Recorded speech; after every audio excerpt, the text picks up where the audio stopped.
اعوذ باللہ من الشیطان الرجیم بسم اللہ الرحمن الرحیم سل بنی اسرائیل کم آتیناہم من آیۃ بینہ، اے مسلمانوں پوچھ لو بنی اسرائیل سے ہم نے انہیں کتنی روشن نشانیاں دی، یعنی دیکھو تم بھی کہیں انہی کے راستے پر نہ چلنا، جیسا کہ حضور نے فرمایا تھا لَتَتَّبِعُنَّ سُنَنَ مَن قَبْلِكُمْ، تم لازماً پیروی کرو گے اور چلو گے انہی کے نقوش پا پر۔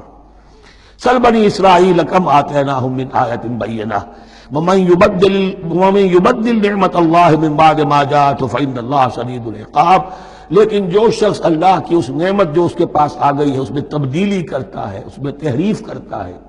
یا اس میں تحریف کرتا ہے یا اپنے آپ کو بدل لیتا ہے،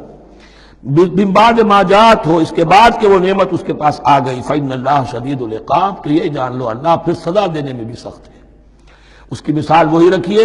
کہ 2 مرتبہ فرمایا یا بنی اسرائیل اذکروا نعمتی التی انعمت علیکم وانی فضلتکم علی العالم،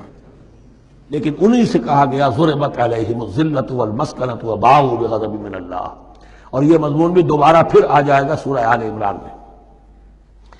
زین للذین کفروا الحیاۃ الدنیا،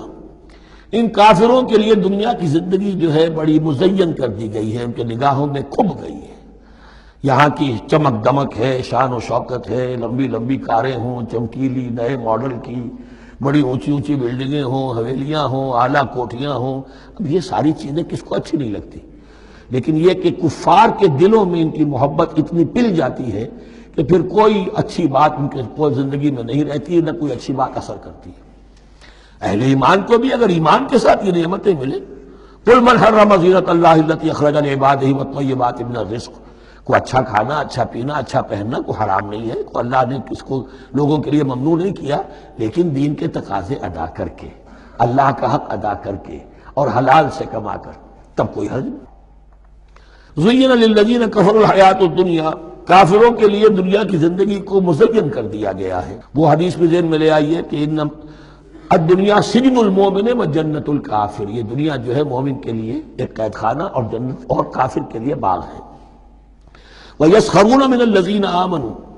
اور وہ مذاق اڑاتے ہیں اہل ایمان کا، دیکھو ان فینیٹکس کو، ان پاگلوں کو، ان بیوقوفوں کو۔ وَيَسْخَرُونَ مِنَ الَّذِينَ آمَنُوا وَالَّذِينَ اتَّقَوْا وَالَّذِينَ اتَّقَوْا فَوْقَهُمْ يَوْمَ الْقِيَامَةِ، اور جن لوگوں نے تقویٰ کی روش اختیار کی تھی قیامت کے دن اب وہ ان کے اوپر ہوں گے، اور بلکہ ہمیں سورہ مطففین میں تو آگے چل کر پتہ چلے گا پھر اہل ایمان ان کا مذاق اڑائیں گے۔ واللہ یرزق من یشاء بغیر حساب، اور اللہ تعالی رزق عطا فرمائے گا جس کو چاہے گا بغیر حساب، یہ جنت کی طرف اشارہ ہے۔ صدق اللہ العظیم۔